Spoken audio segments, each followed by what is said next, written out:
Welcome to the Real English Talk podcast. This is the place where you learn the most useful English vocabulary for real conversations, so you can speak confidently and naturally in any situation. In today's episode, you're going to learn the 50 most essential verbs that appear in 80% of everyday conversations, using simple explanations, clear examples, and practical situations. By the end of this episode, you will know exactly which verbs to focus on and how to use them correctly in daily life. If you want to stop wasting time memorizing words you'll never use and start speaking English that people actually understand, make sure to subscribe to the channel and turn on notifications so you never miss a lesson. Now let's get started. Let's join our hosts. Hello and welcome back to Real English Talk. I'm Sarah. And I'm Michael. Hi, everyone. We're so happy you're here with us today. We make videos to help you learn practical English that you can use immediately in real conversations, step by step and without stress. Today, we're talking about the 50 verbs you absolutely need to know for everyday English.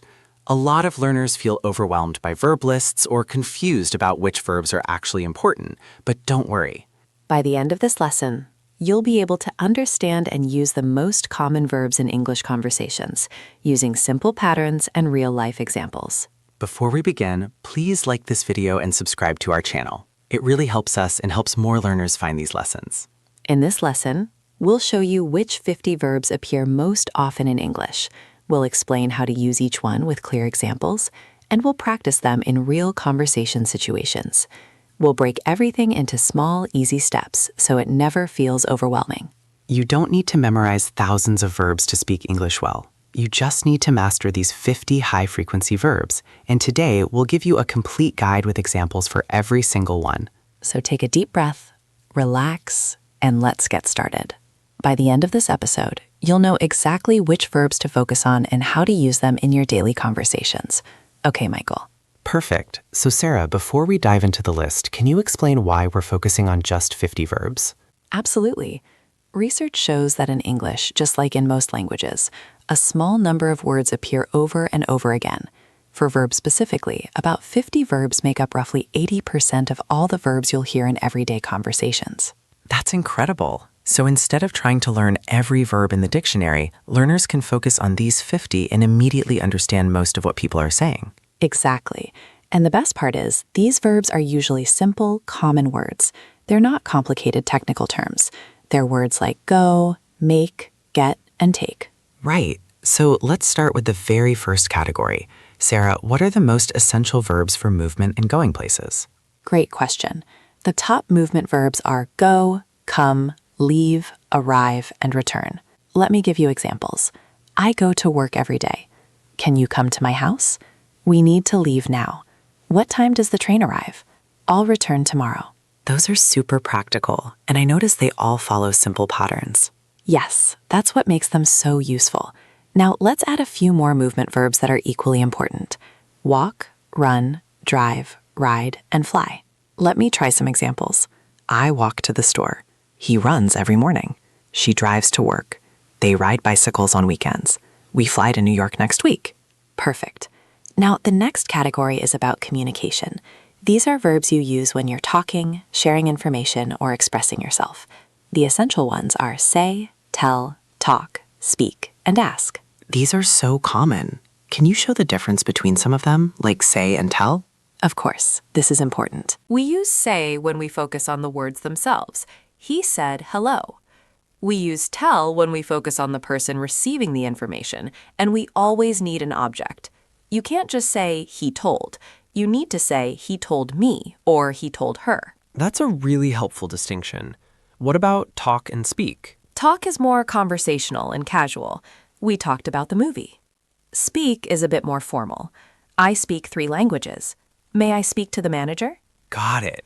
And ask is when you want information, right? Exactly. Can I ask you a question? Or I asked him for help.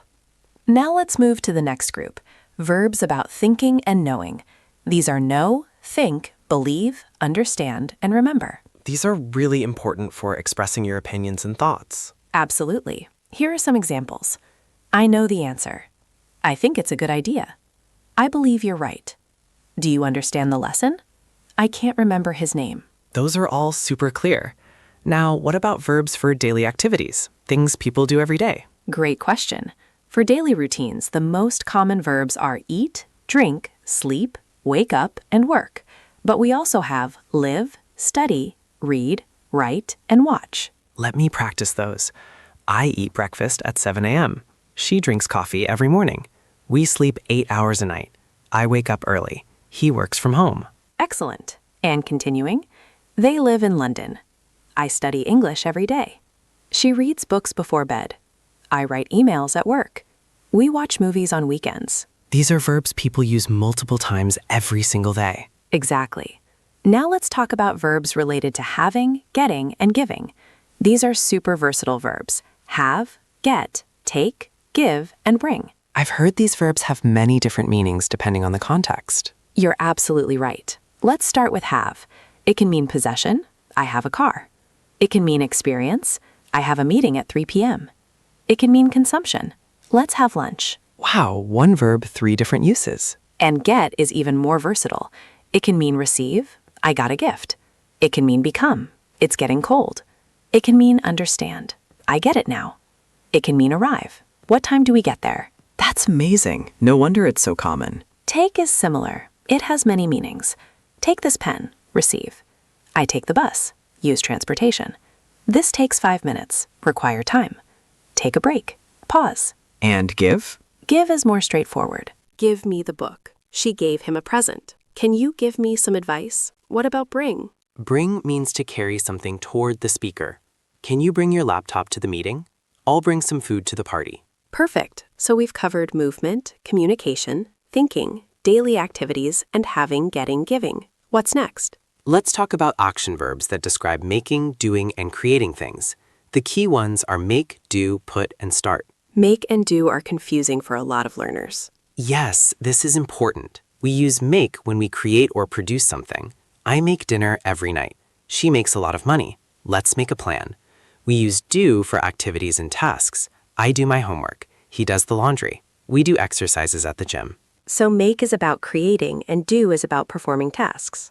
Exactly. And put means to place something somewhere. Put the book on the table. I put my keys in my bag. And start? Start means to begin. Let's start the meeting. I started learning English last year. The movie starts at 8 p.m. Great. So far we've covered about 40 verbs. What are the last 10? The final 10 are a mix of really important verbs that don't fit neatly into one category, but you'll use them constantly. They are see, look, hear, listen, feel, want, need, like, love, and help. Let's break these down. What's the difference between see and look? See is passive. It happens automatically. I can see the mountains from here. Look is active. You direct your attention. Look at this picture. And hear versus listen? Same pattern. Hear is passive. I can hear music. Listen is active. Listen to this song.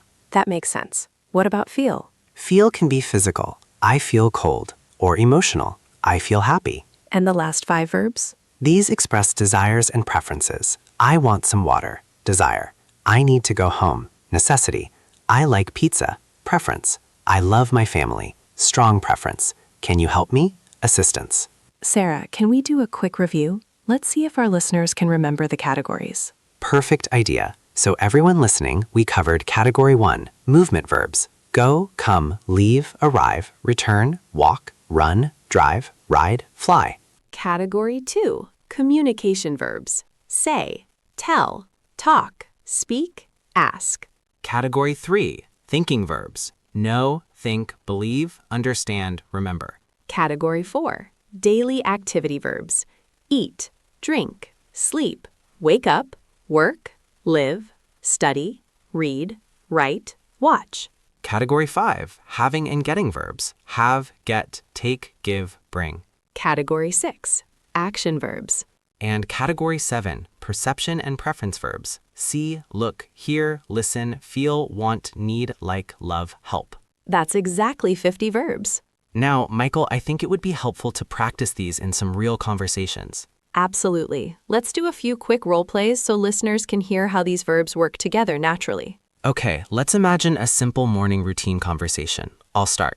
Good morning. Did you sleep well? Yes, I did. I went to bed early last night. What time do you usually wake up?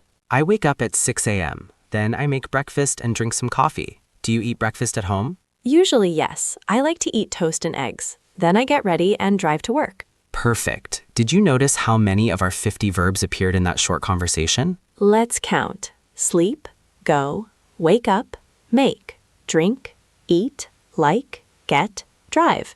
That's 9 verbs in just a few sentences. Exactly. This shows how these verbs really are the foundation of everyday English. Let's try another scenario. Imagine you're asking someone for help. Excuse me, can you help me? I need to find the train station. Of course. Do you see that big building over there? Walk straight and then turn left. The station is next to it. Thank you. Do you know what time the trains arrive? I think they come every 15 minutes. You can ask someone at the station if you want more information. Again, so many of our 50 verbs. Help, need, find, see, walk, turn, know, arrive, come, ask, want. That's 11 verbs, and this was a very natural, realistic conversation. Sarah, I think it would be good to give our listeners some practice homework. Great idea. Here's what you can do at home. First, write down all 50 verbs on flashcards or in a notebook. Second, choose 10 verbs each day and write 1 sentence for each verb. Third, try to use at least 5 of these verbs in real conversations this week. And fourth, listen to English podcasts or watch shows and count how many times you hear these verbs.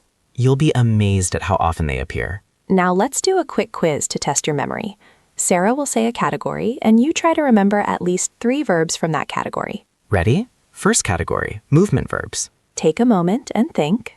The answers are go, come, leave, arrive, return, walk, run, drive, ride, fly. Next category, communication verbs. The answers are say, tell, talk, speak, ask.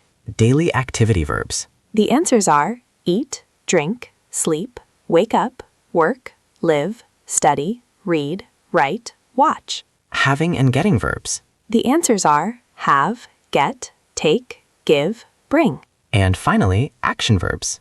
The answers are make, do, put, start. How did you do? If you remembered most of them, excellent. If not, don't worry, it takes time and practice. The most important thing is that you now know which verbs to focus on. Instead of feeling overwhelmed by thousands of verbs, you have a clear list of 50 that will give you the biggest results. And remember, these verbs often have multiple meanings, so the more you practice, the more comfortable you'll become with using them in different contexts. Absolutely. For example, get alone has probably 20 different uses. But don't let that intimidate you.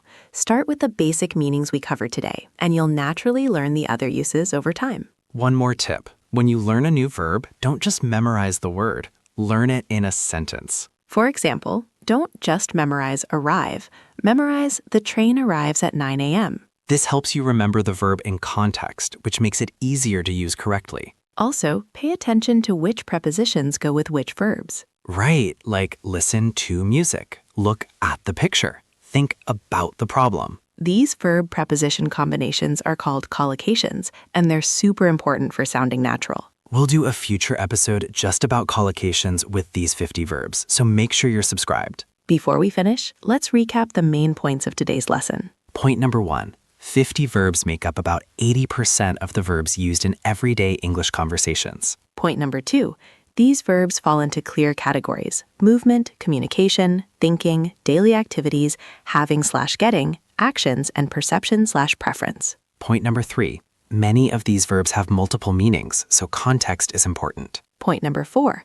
Learn verbs in sentences, not in isolation. And point number 5. Practice using these verbs in real conversations as much as possible. We hope this episode was helpful and that you feel more confident about which verbs to focus on in your English learning journey. Remember, you don't need to be perfect. You just need to practice consistently. If you enjoyed this episode, please give it a thumbs up and share it with other English learners. And if you have questions about any of these verbs, leave a comment below. We read every single one. Also, download the verb list from the description below so you can practice at home. Thank you so much for learning with us today. Keep practicing, stay motivated, and we'll see you in the next episode. Bye for now. Goodbye, everyone.